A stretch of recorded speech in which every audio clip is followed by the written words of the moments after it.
di Hidup Sehat. Dan tadi kita sudah melihat satu VT tentang keluhan yang banyak sekali dialami bukan hanya wanita tapi juga pria, dan paling banyak menyerang di usia di atas 40 tahun.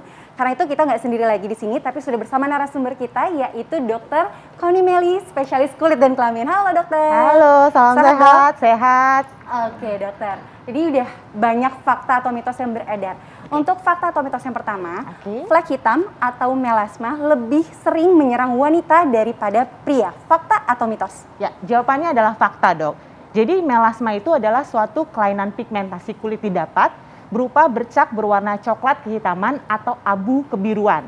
Nah, umumnya terdapat di area wajah, terutama dahi, hidung, dan bibir atas. Nah, dari studi epidemiologi didapatkan bahwa melasma lebih banyak ditemukan di wanita daripada laki-laki, dan secara umum perbandingannya itu adalah 9:1. Jadi lebih banyak. Bahkan di beberapa negara itu ditemukan perbandingannya hingga 20-30:1. Tuh. Dan selain dari insidensinya pada wanita, ternyata juga lebih banyak ditemukan pada ras kulit yang lebih gelap, contohnya ras Asia dan Hispanik. Makanya Indonesia termasuk negara yang angka kejadian melasmanya cukup tinggi, Dok. Berarti kita termasuk ya, Dok, ya, wanita, termasuk banget. Dan juga wanita dan ras Asia. Kalau misalnya penyebabnya itu, Dok, wanita kenapa lebih banyak atau lebih sering terkena flek hitam dan melasma dibandingkan pria? Jadi jadi faktor yang memicu melasma ada banyak, tapi yang berperan di wanita kenapa lebih banyak, dikatakan adalah wanita lebih sering mengalami perubahan hormonal, fluktuasi hormonal, mulai dari dia mungkin mengalami menstruasi, hamil, menggunakan kontrasepsi, dan juga menopause. Jadi itu dikatakan lebih memicu. Gitu. Nah itu betul. Ini supaya audiens kita, pemirsa di rumah semua nggak roaming ya. Ini apakah flek hitam ini sama dengan melasma? Karena mereka mungkin nggak tahu nih melasma seperti apa gitu. Betul. Jadi flek hitam itu sebenarnya ada banyak. Jadi semua yang dikatakan bercak atau noda kehitaman itu banyak. Contohnya misalnya selain melasma, jadi melasma adalah salah satu yang paling tersering dialami oleh usia di atas 35 tahun. Tetapi flek hitam sendiri itu ada macam-macam. Misalnya yang di atas 35 tahun ke atas juga ada disebut dengan sunspot atau age spot karena photo aging, penuaan. Kemudian juga ada hiperpigmentasi pasca inflamasi. Misalnya akibat suatu bekas jerawat ataupun suatu bekas peradangan atau eksim. Nah, ada juga flek hitam yang disebabkan misalkan dari karena penggunaan kosmetik atau obat-obatan, seperti itu, Dok. Nah, ini kayak penonton di rumah sekalian langsung tiba-tiba pada pengen ngaca kali ya, pengen lihat ada flek hitamnya banyak apa enggak. Betul. Nah, di antara yang tadi dokter sudah sebutkan tadi ya, penyebabnya apa? Yang paling sering untuk orang Indonesia itu apa biasanya? Yang paling sering untuk jenis fleknya atau penyebabnya, Dok? Iya, penyebab dari melasma itu. Jadi yang paling sering untuk orang Indonesia adalah yang paling sering karena kita tinggal di negara tropis. Jadi yang paling sering adalah pajanan sinar matahari. Kita dengan intensitas yang cukup tinggi, daerah tropis. Nah, sinar matahari ini sendiri adalah salah satu faktor luar yang berperan sangat besar dalam terbentuk memicunya flek. Karena dia tuh selain menghasilkan radikal bebas yang merangsang tadi pembentukan sel melanosit menjadi lebih hiperaktif gitu kan. Kemudian juga dia menyebabkan kerusakan pada sel-sel di kulit, kerusakan DNA. Jadi seperti itu, Dok. Nah, Dokter Tika, saya rasa pasti pemirsa kita juga kadang-kadang dilema ya. Pengen imunnya tubuhnya naik, olahraga di depan sinar matahari, tapi ternyata ini ada bisa bikin melasma tuh. Betul. Apalagi kan di masa pandemi ini banyaknya ingin berjemur, ingin mendapatkan sinar matahari. Nah, bagaimana nih, Dok? Caranya untuk kita tetap mendapatkan efek baik dari sinar matahari tadi, tapi juga terhindar dari efek buruknya, salah satunya dengan melasma atau flek hitam itu. Jadi yang paling penting adalah kita lihat waktunya dulu. Yang penting adalah satu proteksi. Proteksi artinya kita melindungi kulit kita. Melindungi kulit kita paling gampang dengan apa? Satu adalah gunakan tabir surya. Jadi gunakan tabir surya secara tepat. Secara tepat artinya kita sebelum berjemur minimal 30 menit sebelum kita beraktivitas di luar gunakan tabir surya. Yang kedua adalah kita kemudian kita memakai perlindungan fisik. Misalkan pakai topi, kemudian pakai kacamata gitu kan. Kalau pakai payung mungkin susah ya olahraga ya. Kemudian pilihlah tabir surya yang berspektrum luas. Jadi melindungi terhadap UVA dan UVB. Dan jangan lupa untuk selalu di area aplikasi setiap 2-4 jam. Nah, dan pilih waktu juga berjemurnya. Hindari berjemur pada paparan sinar matahari yang sinar UV yang sedang tinggi, yaitu antara pukul 10 sampai pukul 4 sore. Jadi itu seperti itu. Penting kita perhatikan. Ya. Nah, tunggu dulu. Ini pemirsa kayaknya jangan-jangan nggak tahu nih bedanya tabir surya, sunblock sama sunscreen. Nah, itu dulu dijelasin sama mungkin SPF-nya. Kadang-kadang tahu SPF doang kan, tapi mungkin nggak tahu artinya apa. Oke. Jadi kalau sebenarnya gini, jadi istilah yang tepat sebenarnya ada sunscreen dan sunblock. Jadi kalau sunblock itu yang merefleksikan. Jadi sebenarnya gini, matahari kan ada dua, UVA dan UVB. Gampangnya ingatnya adalah gini, UVA menyebabkan aging, A. UVB menyebabkan burning. Jadi, nah kalau kita memilih tabir surya itu ada kata-kata istilah SPF dan suka ada tanda plus atau bintang ya. Jadi SPF itu adalah sun protecting factor. Jadi bagaimana kemampuan tabir surya itu memproteksi kulit dibandingkan dengan kulit yang tidak terproteksi. Jadi berapa dosis yang dibutuhkan untuk membuat kulit itu menjadi merah, itu tanda terbakar. Nah, itu istilah SPF. Jadi sebenarnya ada SPF 30, 50, 100, berapa sih yang harus kita pakai sebenarnya ya? Sebenarnya SPF 30 saja itu sudah cukup untuk daerah tropis karena dia sudah bisa memberikan perlindungan sekitar 93%. Sementara SPF 50 itu sekitar 97%. Di atas itu SPF 100 sebenarnya masih dalam penelitian. Apakah cukup, beberapa mengatakan SPF 50 saja cukup karena 100 juga tidak terlalu menambah efektivitasnya seperti itu. Kemudian kalau untuk melindungi dengan UVA yang dinilai adalah persistent pigment darkening.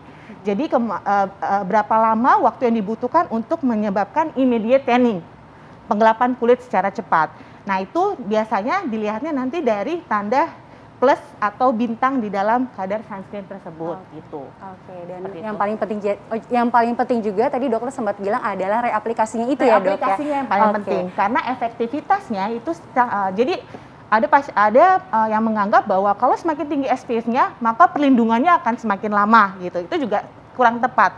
Sebenarnya dalam 4 jam itu atau 2-4 jam itu efektivitas sunscreen sudah menurun jauh. Makanya dianjurkan di area aplikasi setiap 2 hingga 4 jam. Oke. Dok, ini ada fakta atau mitos selanjutnya, yaitu flek hitam atau melasma di atas usia 35 tahun bisa disebabkan oleh alat kontrasepsi. Tapi jangan dijawab dulu dokter, kita tunggu jawabannya sesaat lagi. Nah, kalau misalkan orang itu bilang mau jaga kesehatan jantung atau paru-parunya, tapi kulit aja nggak dirawat, padahal kulit dilihat tiap hari, kayaknya nggak mungkin deh. Jadi kalau ibu-ibu yang dibilang sama suaminya harus merawat wajah, coba bilang sama suaminya, kamu juga dong merawat wajah juga ya.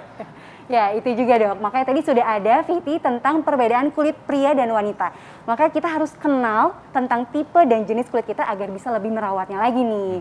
Karena kita sudah kedatangan nih narasumber kita, yaitu Dr. Connie Melly, spesialis kulit kelamin. Dok, tadi ada satu fakta atau mitos yang belum terjawab, yaitu flek hitam dan melasma yang muncul di atas usia 35 tahun sering disebabkan karena alat kontrasepsi. Fakta atau mitos?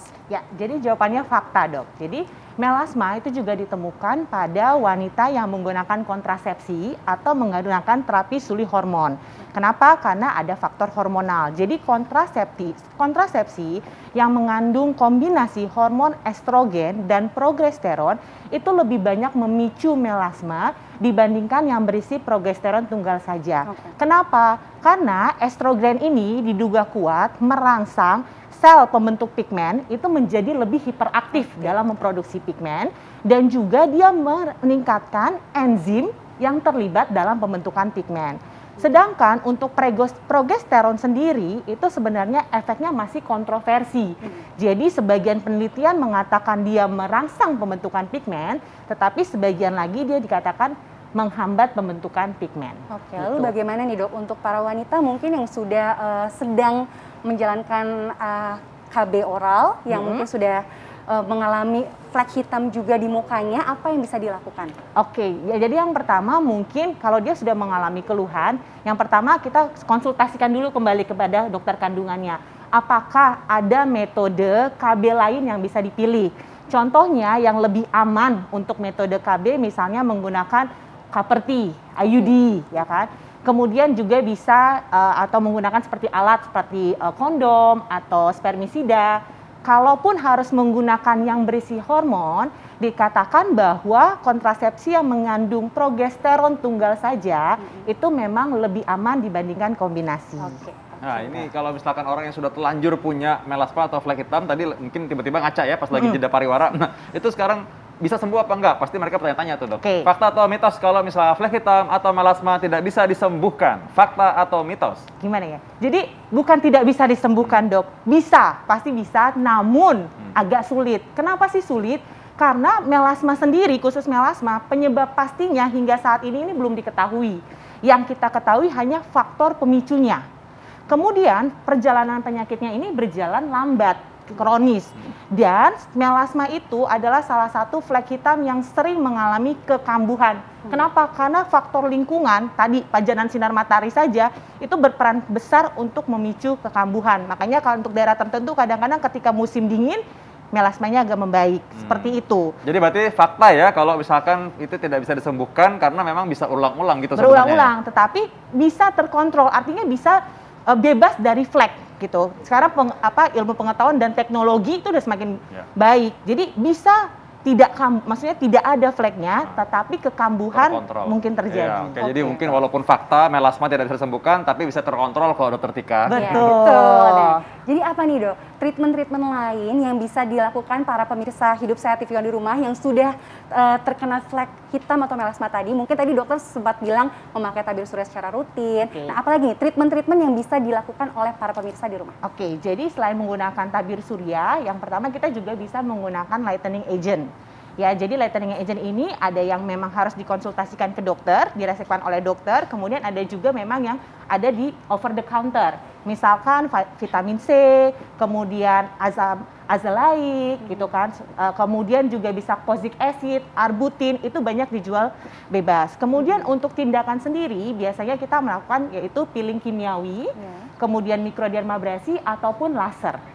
Ya, cuma emang ini jangan sembarangan ya menggunakan obat-obat tersebut ya. Jadi disarankan harus dalam konsultasi ke dokter karena kalau kita salah akan memicu iritasi, memicu flek yang akan semakin parah. Kalau untuk makanan Dok, ada nggak sih makanan-makanan tertentu yang bisa menolong atau meringankan flek hitam dan melasma tadi? Atau tidak ada? Jadi prinsipnya seperti ini. Tadi salah satu yang menyebabkan adalah pajanan sinar matahari. Karena pajanan sinar matahari itu menghasilkan radikal bebas. Jadi kuncinya adalah hidup sehat. Jadi hidup sehat, atasi stres, cukup tidur, hindari yang menyebabkan radikal bebas, misalnya merokok, konsumsi alkohol, dan perbanyak konsumsi sayur dan buah yang tinggi antioksidan. Kalau orang-orang di rumah suka begadang, itu gimana? Mereka harus tahu nih bahwa itu juga bisa menyebabkan seorang penuaan dini dan lain-lain. Betul sekali. Jadi kan penuaan dini ada faktor dalam, ada faktor luar ya, Dok ya. Jadi kalau faktor luar tadi yang dari faktor luar itu yang termasuk adalah lingkungan dan gaya hidup. Dengan kita stres dan kita bergadang, itu nanti hormon-hormon yang memicu stres akan keluar. Dan nanti ujung-ujungnya akan merangsang hormon yang memicu flek.